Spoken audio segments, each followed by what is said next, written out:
BMW relance le Grand Tourer. Il s'agit toujours du seul monospace compact 7 places dans la catégorie. Les changements sont minimes. Ils portent essentiellement sur les boucliers. Le bas des boucliers même a changé au niveau des prises d'air. Le haut reste identique. Les phares, l'intérieur des phares change, la forme reste identique. Et la calandre, le double haricot, est un peu plus élargi, donc ce qui donne un peu plus de caractère à la voiture. Franchement, c'est minime comme changement.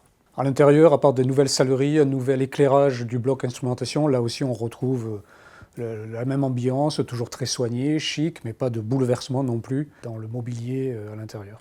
Au niveau mécanique, on retrouve exactement la même gamme de moteurs. La seule nouveauté, c'est une nouvelle boîte de vitesse qui arrive, DKG, une boîte à double embrayage, qui est censée réduire les consommations, c'est-à-dire que BMW propose cette nouvelle boîte plus moderne pour diminuer ses émissions de CO2. Il y a toujours la boîte 8 vitesses Septronic qui reste au catalogue. Le prix, BMW propose cette nouvelle boîte DKG à 2 200 €, qu'il faut rajouter donc au prix de la voiture.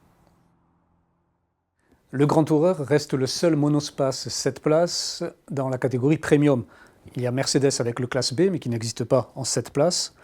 Ensuite, on trouve les Français, le Space Tourer, on trouve le Scénic, le Grand Scénic, le 5008, mais ce ne sont pas des monospaces qui appartiennent à la catégorie Premium.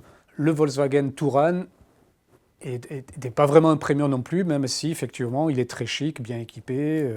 Volkswagen ne fait pas partie des marques Premium. Le Grand Tourer est un 7 places à la base. Il est disponible en 5 places, moyennant une ristourne de 250 €, pour bénéficier d'un grand volume de coffre. Ou sinon, il y a l'Active Tourer qui, lui, n'existe qu'en 5 places. Mais concernant l'habitabilité, même donc, sur le Grand Tourer 7 places, ça reste étriqué au 3e rang. Il y a un bel accueil au 2e rang, là on est très bien. Il y a de la place pour les jambes, la banquette coulisse. En revanche, pour voyager au 3e rang, l'accès est difficile. On se retrouve assis sur des petits strapontins qui sont donc pas très bien rembourrés, on est à l'étroit, c'est étriqué, pas beaucoup de place. Donc voilà pourquoi ce n'est pas un monospace familial pour les grandes familles. Ces places du 3e rang sont là pour dépanner. La gamme de prix reste identique, les prix n'augmentent pas. Il faut compter 27 500 € pour l'entrée de gamme, donc pour un Grand Tourer.